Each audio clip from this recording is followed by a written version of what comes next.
when I was with the wrong person, he was telling me, you know what, this is how this person's looking to you. He didn't tell me not to be with the person. He said, this is how this person's looking at you. And if you can't see that this person's looking at you this way, then it's on you. He didn't say it.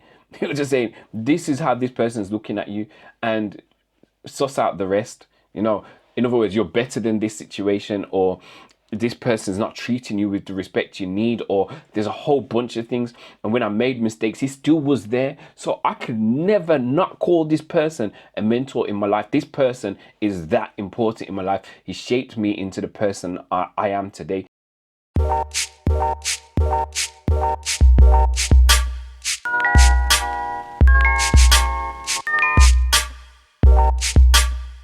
So, hi guys, welcome to another episode of the podcast.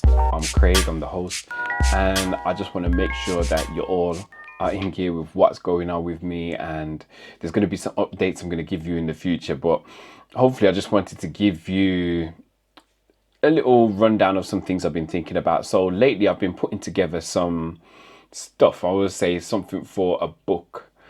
And so in this, I'm going through a bunch of stuff as well, which I'm supposed to share with you guys, but I'm going to share with you a little bit later if I haven't done already in a past video. I think I may have, but or it's a video to come. I'm not quite sure as my calendar is running, but I wanted to make sure I put something in for you guys, because I'm actually doing some writing. I'm actually thinking about a lot of things as well. I wanted to make sure that I gave you something to go with. So basically, as I'm writing and putting this stuff together, I thought, you know what? I need to put together a list of things that people have told me over the past that have effectively made me who I am today. And so looking at that, I wanted to come to you and give you this in a format in which would be best for you to consume. But what I'm going to do is just give you from, a few main people. And I've made a few notes over here, which I normally do. But a few main people that kind of mean a lot to me. So I'm going to go with my nan, my dad, my mom, and a past mentor. So, and the thing is, I'm not just going to give you the positives I took from them, but I'm also going to give you a negative as well, at least one negative. There's one actually I just thought about now I'm going to put in the writing, which is, I'll put somebody's name. So that I'm able to remember and just tell you that. So there was one person I left one off from, but I feel like I'm going to actually give you the negative from it. I kind of left it off because of a respect I have for this person, but I'm going to try and be as real as possible and open as possible for you guys, so that you guys see and know that in actual fact, I'm being open, I'm being honest. So I want to start with this person, but I want to also start with this person. So I'm going to start with my mentor first, and then my mom, then my dad, then my grandma. So my mentor was somebody. So I've had a few mentors, but this one in particular helped me in a lot of difficult times. Used to give me like a lot of speaking to, pulled me up on a lot of situations when I wasn't doing the right thing, was not afraid to tell me the truth at any time when I was going off the rails. And what I'm going to do with each lesson, I'm going to try and give you the specific thing behind what they taught me, but or specific story, if there's a story attached, or how I saw it in this person.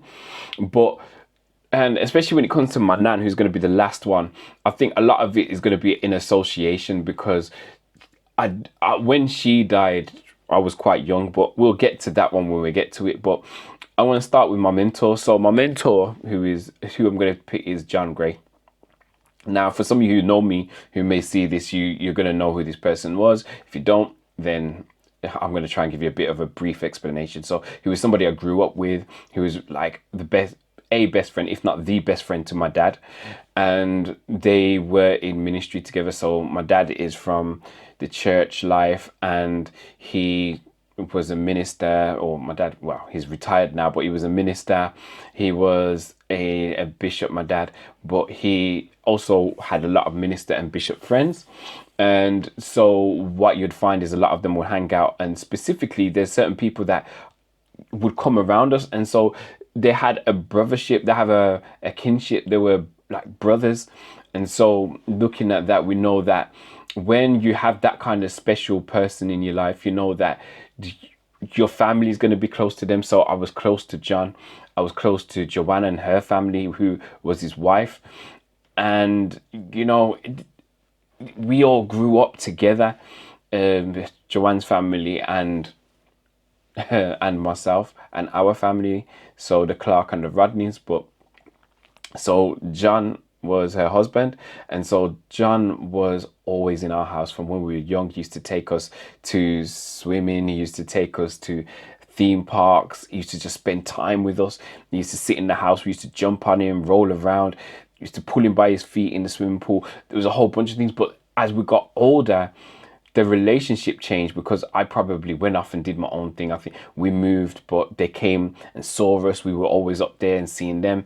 But the relationship changed because we get older, and so things take a bit of a turn. We get serious, and like our lives are going in certain directions, and then he wants to pull us and say, in actual fact, this might not be the best way to go. We meet people, we have relationships, and yet he's there in the corner saying to us how to guide us through these relationships. When it came to getting jobs and stuff like that, how to orchestrate ourselves in that level. And it was never like he was trying to like talk to us about church or anything. He just wanted us to have a good life. So he mentored me as like when I got into my 20s, especially. He was somebody that was there for me when I was in certain relationships, when I was going through times where I didn't have a job, when I was going through times where things just wasn't making sense to me because I'm trying to be a man, but it's just not fitting together. When I was with the wrong person, he was telling me, you know what, this is how this person's looking to you. He didn't tell me not to be with the person. He said, this is how this person's looking at you.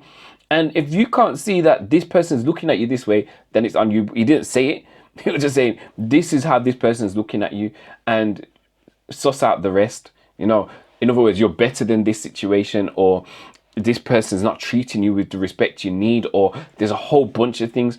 And when I made mistakes, he still was there. So I could never not call this person a mentor in my life. This person is that important in my life. He shaped me into the person I am today, along with the other people, because you're always going to be a product of your environment and the people around you. But this person will always be the mentor in my life, the mentor. I'll have other mentors. There'll be other people coming in out of my life. I've had other mentors that have probably pushed me forward in a lot of ways, but he is the mentor. So when I think about mentoring people, he's one of them, and he's probably the main one. So he died, and I just took up his program. I've got his program always there, so that, like, I know it's behind my work stuff now. I need to put it in a more prominent place.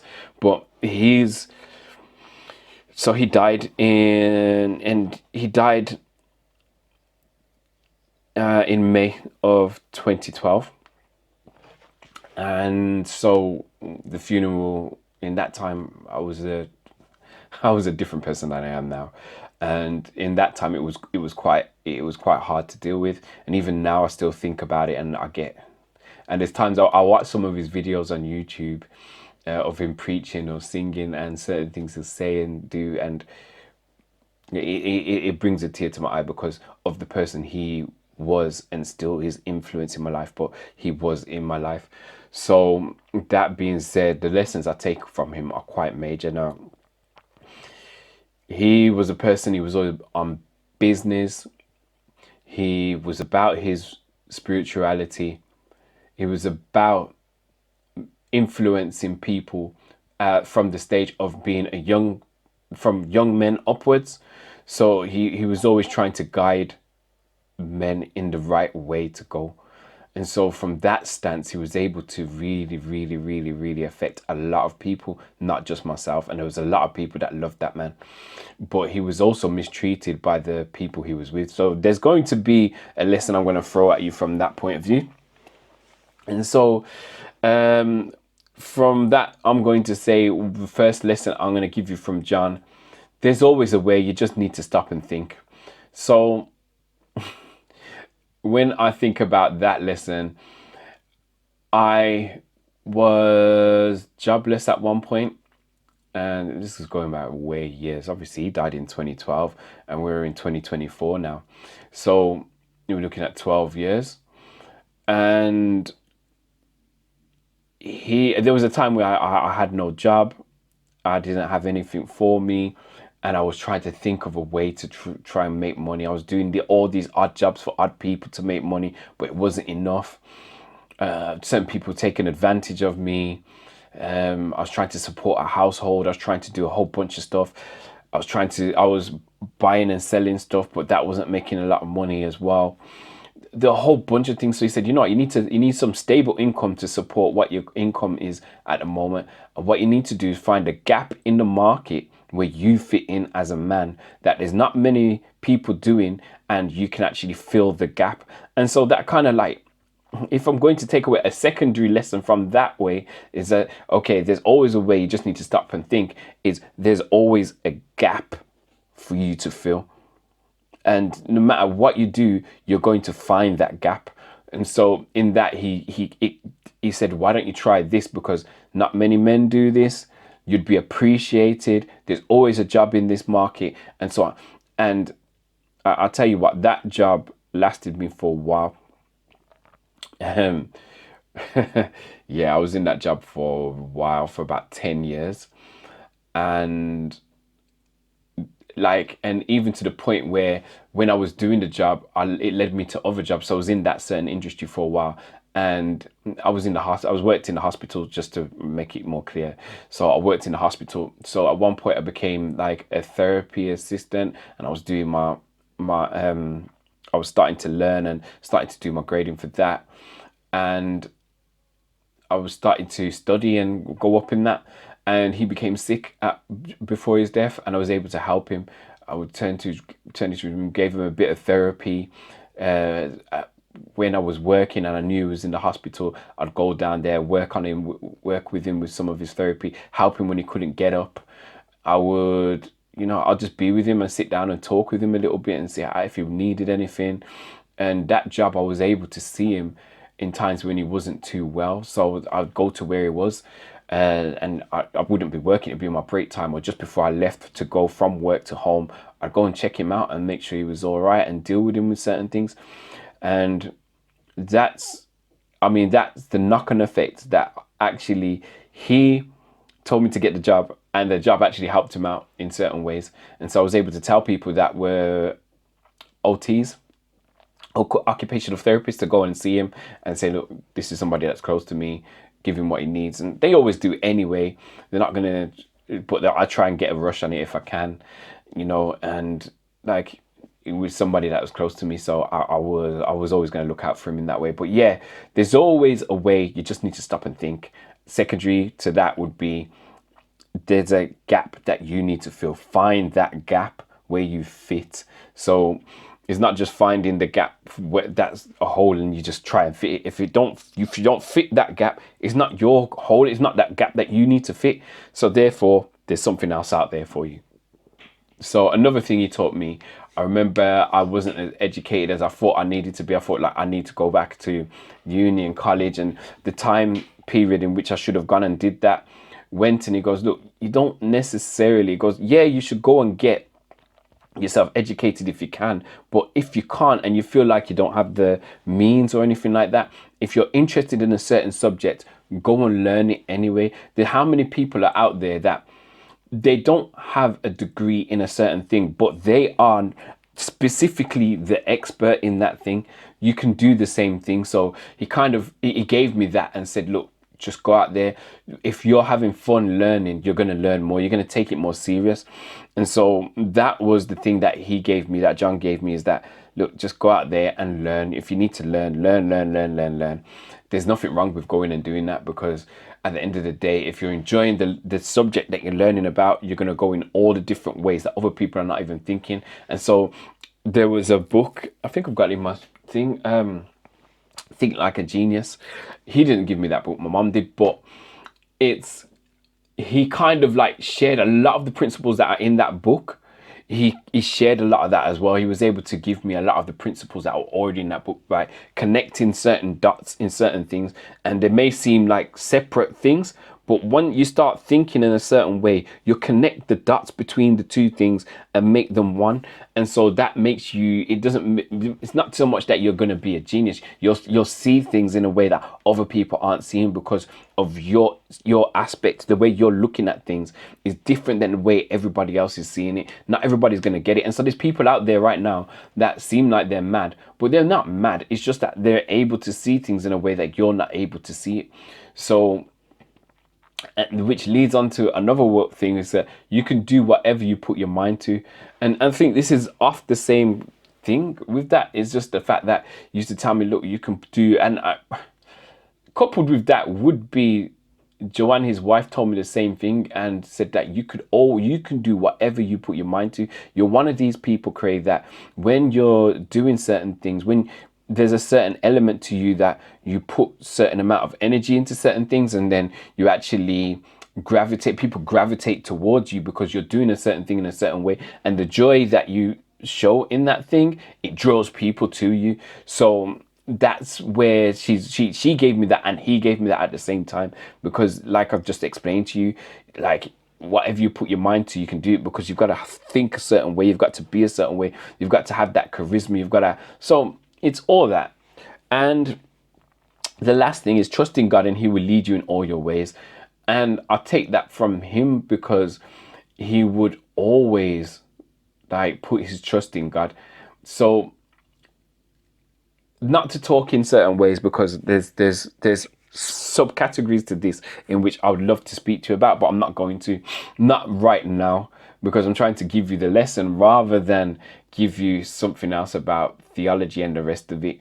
But I'm trying to speak to you in a way that says, you know what, if you can trust in God, then things happen. You have to start making the steps, you have to start moving forward, you have to start prioritizing your way in a way that, you know what, you're not going to give way on the things you stand for. You know what I mean? It's like that thing of, if you stand for nothing, you'll fall for anything. That's a saying that came from, I can't remember where that came from, but it's saying that basically trust in God, put your trust in God, pray, have that spiritual life, and do the things that need to make you move forward in a certain way. Otherwise, you're just going to be crumbs. You're not going to be anything. You're just going to be like the foam on the sea. Yeah, you're just going to be driven. You have to have a main focus for your faith and for your religion and for what you are. You have to have it. Otherwise, you're nothing. So therefore, invest your time wisely into making sure that you have faith. Okay. I'm not trying to tell you to have a specific faith. I'm not calling you to Christianity or whatever it is that I believe in. I'm telling you to have faith and believe in a God and put your trust in him, so that way you can make your ways right. And certain things will happen because of it. Certain things you wouldn't believe are happening will happen because of this stuff, and synchronicities and all that stuff starts to happen in your life.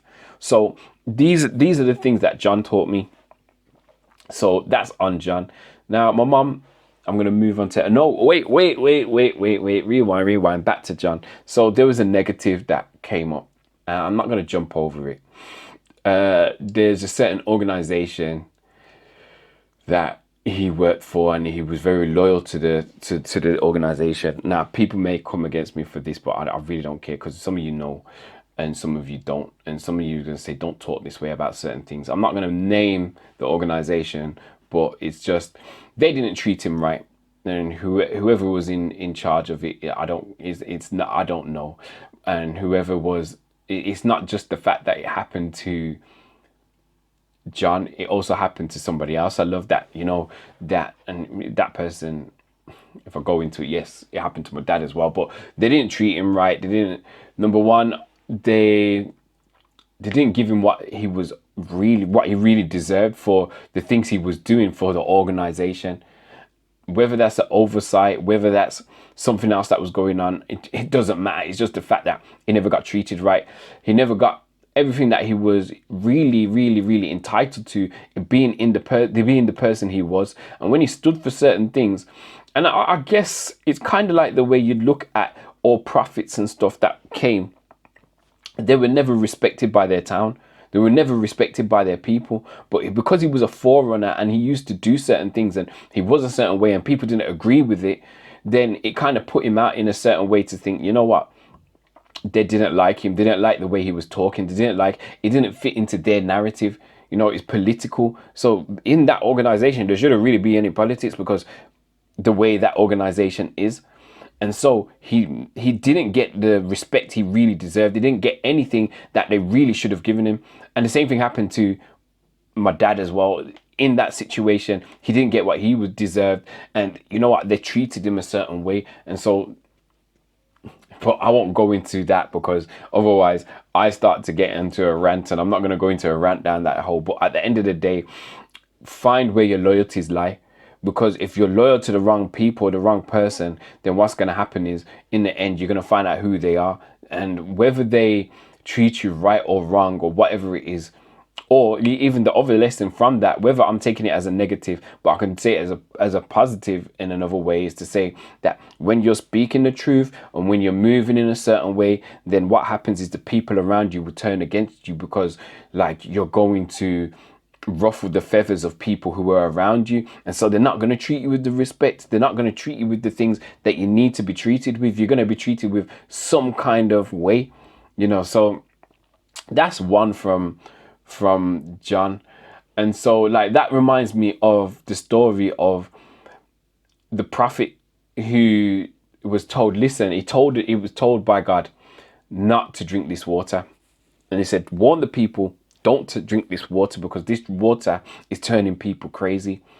And so I don't know if it's prophet or I forget the story, but I'm going to try and explain it. So this prophet is there, and like nobody's drinking the water at first, but then what happens is like there starts to become like a famine, and so people or famine, there was a drought on water, but this water was there, so people started to turn to the water, and he was saying, don't drink the water. We're standing there, he's preaching, he's giving it all and saying, listen, do not drink the water. He's telling his family, he's telling his friends, he's telling his neighborhood, he's telling everybody, until that was the only water left, and people started to drink it. Some people were drinking it before because that's just who they are. They don't care. They're just drinking this water. They're drinking the water. They're drinking the water. They've gone mad. They're inviting other people. Say, look, nothing's going on. Look, drink the water. The other people that are drinking it are going mad, and they're okay because they're surviving. But it came to the time where even his family started to drink the water, and so they're drinking the water, and he's crying, and he's left there, and he goes, everybody else is mad, I might as well join their madness.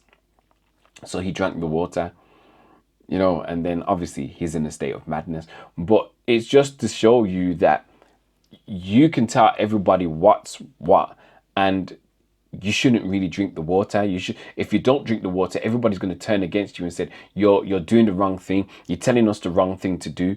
You're not telling us right. And so we're going to do our own thing. Yeah. It's for you not to drink the water.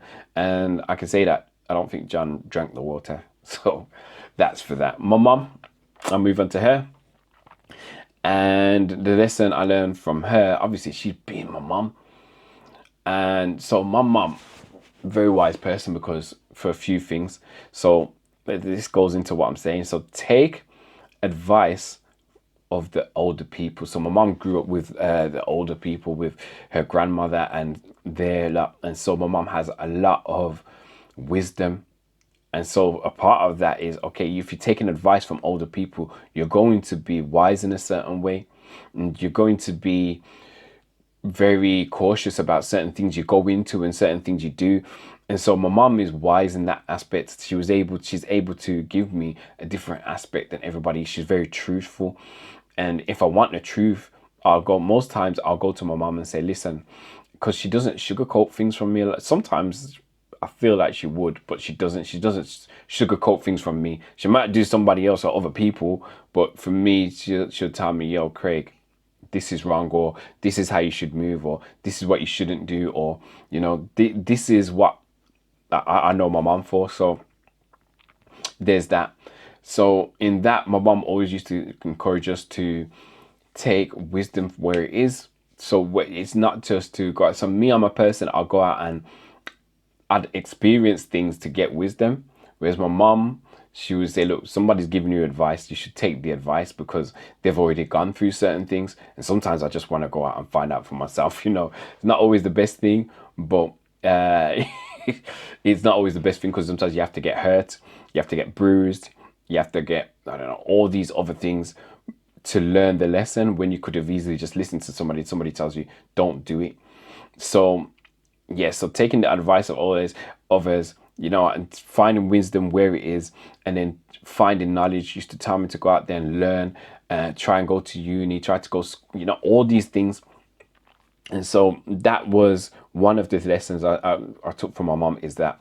But on the opposite side of that is the experience. So my mom experienced certain things, but I'm not trying to be negative on my mom because, she's my mom. So, but because of her cautiousness, it stopped her from going and doing certain things. So, and that's just her. She does a lot, and she, not to say she doesn't do anything. Don't get it twisted. She does stuff, but, and it sounds like I'm trying to dig myself out a hole here, but she's very cautious, and so that caution is not something that I take heed of sometimes, because I need to go out there and do and get and accomplish. And she wants me to go and do all those things, but she's also very cautious. So that's the thing. That's the opposite to it. And that's the negative I would take from that. So that's from my mother. And there's other things she's taught me, but I feel like those are the main ones.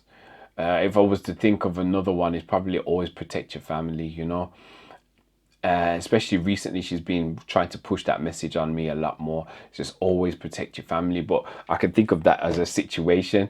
And if I think about that as a situation, is that she's a mother, so she's always going to protect us.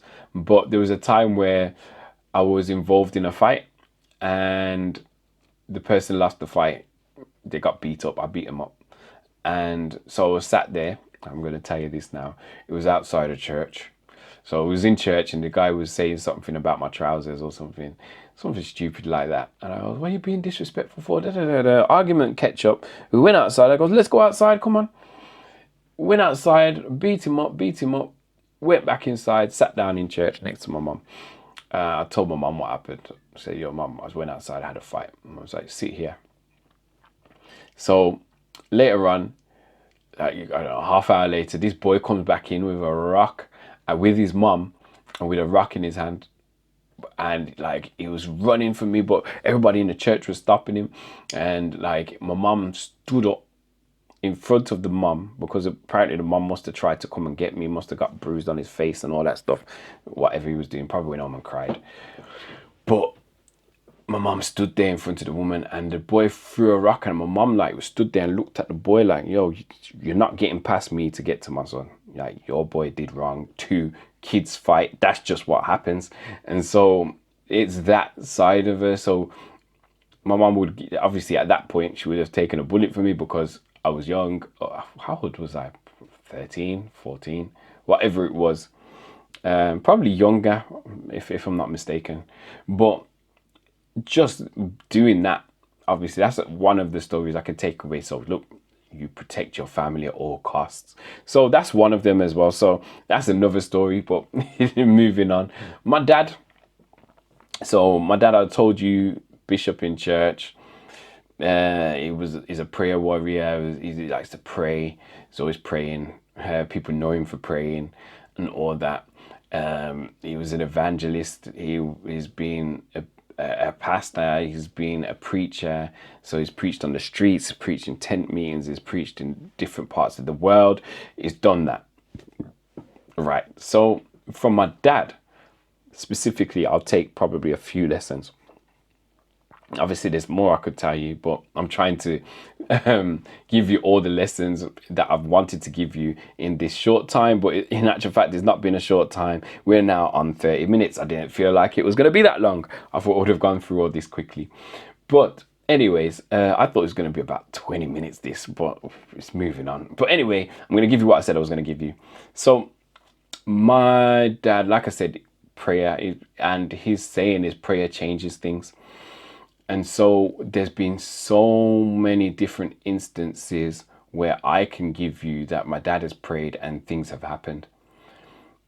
Whether that's normal or not, I'm not trying to say that. Whether that's faith or not, whether it would have happened or not, I'm not trying to tell you any of that. I'm trying to tell you what happened when my dad prayed. And so things like not having money and then money coming out of nowhere, things like there's a time I should have died, but I didn't because they were praying at the time. Things like seeing people healed, things like having dreams about certain things that will happen and it happens. That's for me and my dad. Things like, there's a whole bunch of things. And I'm not trying to tell you of all these things to try and, because my faith is probably a little bit different. And I'll have to tell you why at one point soon. But I'm just trying to say that when it came to my dad and prayer, there's certain things that they were inescapable from me. So my dad, when he says prayer changes things, I can honestly say that it's the truth. There's been times where he's escaped certain dangers. There's times where people have come and directed him in the right way just at the right time, whereas other people I've seen in the same circumstances have not got the help, have not got the things, have not got anything near the same as what my dad has got. He's had a sixth sense about certain things that are about to come, and so he's able to direct himself because of it, because of the prayer. Whether that's because of the prayer, whether he's just a lucky man, that's different. But I'm just trying to tell you that that's from what I've seen, is that his prayer changes things. And so that's one thing that I take away from it. And so right now, even now, there's a certain situation that's come up in my life with my family. And so I've had to really start to invoke on God for a lot of things and making sure that aisle of protection is there for me and my family, for my household. So that's one thing that I'm taking forward from my dad. And right now, that prayer is in the hands of my missus. I'd probably say a bit more than myself, but I've had the urgency lately to try and just do more and be more, because it's one of these things that you need in your life. You need to make sure you have. Another thing would be the early bird catches the worm. My dad always has been an early riser. He rises up at 4 or 5 o'clock in the morning to go and pray, and then once he's done that, he'll get a whole bunch of stuff done and go back to bed maybe for an hour and then get on with his day, because he's done a lot already in the day. It's all good. So, and he likes that time of being alone. Now I kind of got the same kind of thing, because maybe when I get even just going to the gym, let's just say when I'm going to the gym, I don't want to be with nobody else in the gym. So that's me being an early bird, the early bird catches the worm kind of thing. But in particular, when it comes to your spiritual life, yes, I do get up early in the morning and I have to pray. And there's a time I pray in the evening as well. And there's points in the day as well I pray. But I feel like there's more to it than that. Even if you just read, sit there and just read something spiritual, read something that you believe in, then just getting up in the morning and making sure there's nobody around to bother you, go and do it. So there's that. So the next one from my dad would probably be having a sense of urgency. So my dad is somebody, when he gets something in his brain, he needs to go and do it. So as soon as it comes to his brain, okay, what's the next move? Let's go and do this. Otherwise, it's like he's hungry and he needs to go get food. That's the kind of urgency. When he's got something on his mind that he needs to do, he's off. He goes and does it. There's no wait. There's no rubbish around him. He's just got to get up and get this thing done. And so that's something I try to implement in my life, but I haven't got it like my dad. My dad is different. It's like he'll hassle you for stuff, because he knows there's something. He doesn't mind bothering you, because there's a sense of urgency. This thing needs to get done. I wish I was more like that. I really do. because I probably would have like just clocked a whole bunch of things in this game. But right now, I'm not saying I'm not, I don't have that. I'm just saying I'm not like my dad. My dad's on the next level. So if something if he wants to move something, he moves straight away. If he wants something done, he wants it done straight away. Like there's no, and another thing I'll take from my dad. So there's a couple other things I'll take from my dad. It's in the same kind of vein. He's always on time, if not way before. So he's way early, and that he tries to present himself very well. And that's something I try to take on actually, is like presenting yourself very well. And I mean, the clothes you wear, like the way you look, you know, I try to present myself well. And that's something I try to take from my dad. I wear a belt in my trousers. My trousers can't go below my butt. It's not none of that. I don't mind like wearing a t-shirt, but it must be ironed, you know, and stuff like that. I'm going out with shorts and a J's and that. It must look good. I just need to look okay. I need to coordinate. My dad taught me how to do my tie, because obviously I go out in different settings, from church to the office. Now it's one of those things. I will wear a tie if needs be, and I can do up my tie. Not a lot of these youths these days can do up their tie. I can do my tie in a way that don't look stupid. I don't like the way I look. So because of the way my dad did it, I don't like the way some people do their ties, because it look like it's like this. You know, it's hanging on your neck like this. So like one part is more bigger on this side than that. But my dad taught me to do it, so it's like this. Like it's very nice. Look, how am I doing that way? So and move this way, yeah. So it looks like that instead of like that, or that way, whichever way you want to look at it. You know, my dad has taught me to do my tie properly. So these are the things. So one thing I would probably see as a little bit as a negative. So my dad, he was always busy. So that I can't really knock that. But spending the time to pass on certain knowledge now, I started to do martial arts when I was, let's say, younger. I didn't get it from my dad, even though I knew my dad when he was younger. He was a black belt in like, I don't know if it was karate or some kind of kung fu, and he mixed up different martial arts and he made certain things for himself. He didn't teach me that. And I wish my dad had gone. It's when I started to learn, and I'd learned a lot, that he actually said, okay, if you do this and you do that. And I'm like, but I already know that. It's too late for that. You know, so this was the kind of thing that he could have done for me. So it's passing on those things. And right now, I'm sat with my son-in-law, my stepson, son-in-law, you know, like, oh, have I presented that on myself? I sat with my stepson, and he's followed me into doing certain parts of that as well. So like I go and do boxing, he comes with me, and there's that. I know how to do. I knew how to play chess. He started to play chess with me, and now he's probably in a great way with chess. I'm not saying he's better than me yet, because I'm going to test him again probably. Yeah, he almost won me the other day, and I kind of said, you know, he's getting a bit close. Let me let me do something about that. But yeah, so I probably need to challenge him. I probably need to brush up on my skills again and challenge him in the next few weeks, because he is studying. But I'm just saying, there's certain things that I'm passing on to him, which now he's delved into. And so these are the things that probably my dad, he knows certain things, even about music and stuff like that. When I was doing my music, he knew certain things, but I didn't learn that from him. I learned that by myself, you know. So these are the things. This is probably the negative I would see from that. Okay, and the last one would be my nan.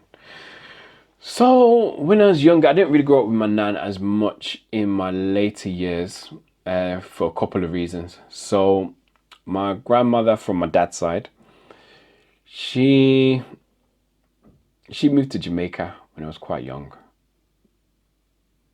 I do remember I do have some memories of her.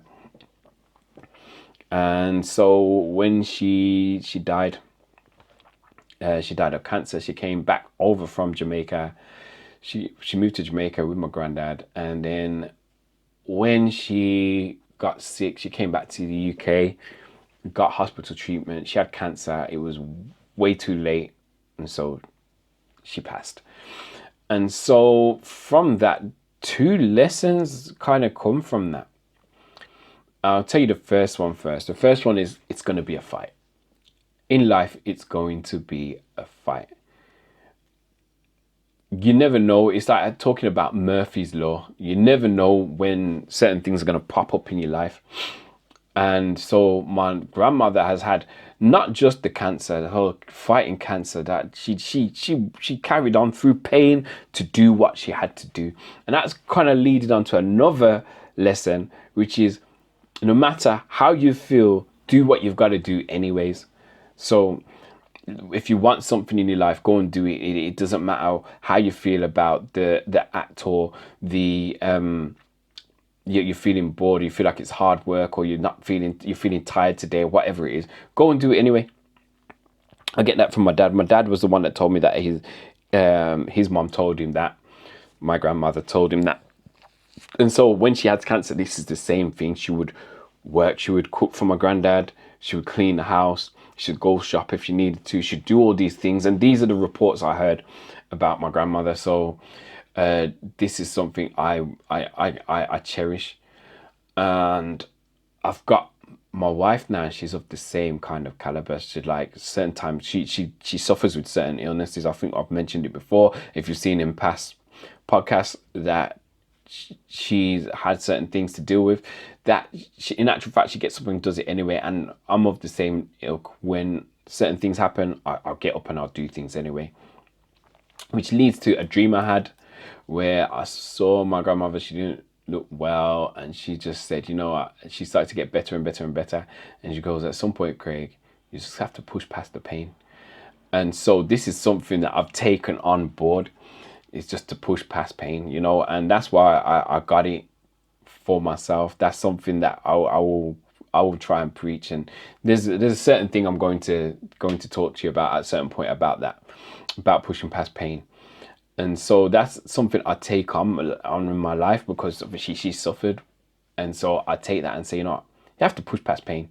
You have to push past pain. Do it anyways. Always laugh at life. So I'm not going to share the story behind that, but you got to have a laugh. There's certain times she used to say certain things funny, and I can't forget it. Even as I was young, and I was saying young before she left, and I remember going to her house and she made a joke, and I will never forget this joke. I can't tell you what the joke is because it's a bit more serious, yeah, but just know that this joke, and me being like so young and looking up the stairs and seeing my grandmother and she cracks this joke, yeah, it made me laugh. And so this is something she always, from her pictures, from everything, she always had a smile on her face no matter what was going on. Another thing will be that it's okay to seek peace. So the reason why she came over from Jamaica to the UK to get help, there was a couple of reasons. And I want to probably share, I don't want to share some of it, but some of it I do and I don't, is because it goes into certain things about other people.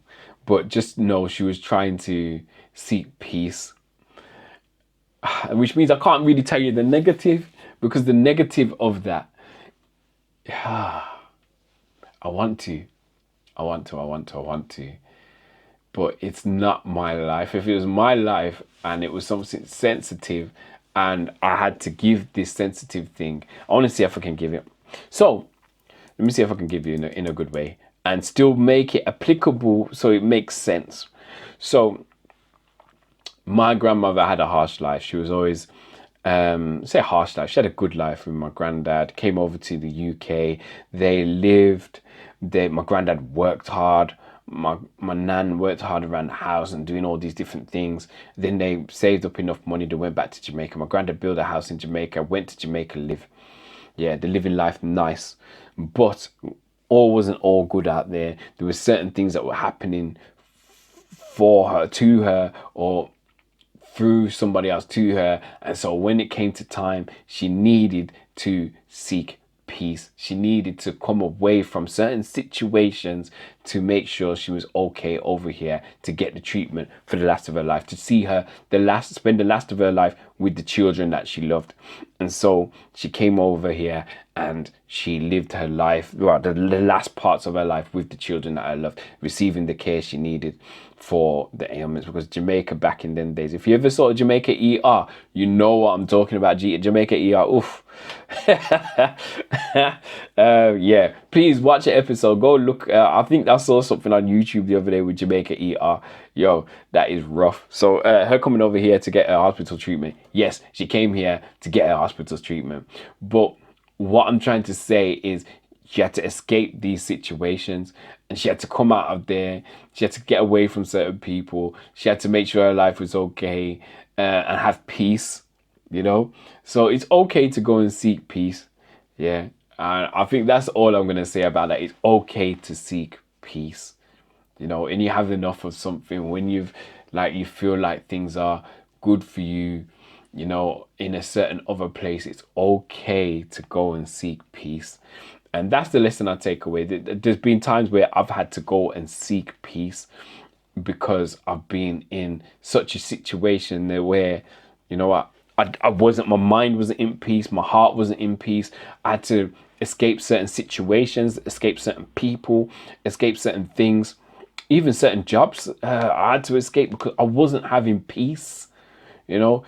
Sometimes you feel like a job might give you peace because you're getting paid, but what it's worth isn't worth the mental frustration that you get because of the job. So it's better to leave the job and go and get your peace and keep your peace, so you can sleep at night and know that you're doing the best that you can do.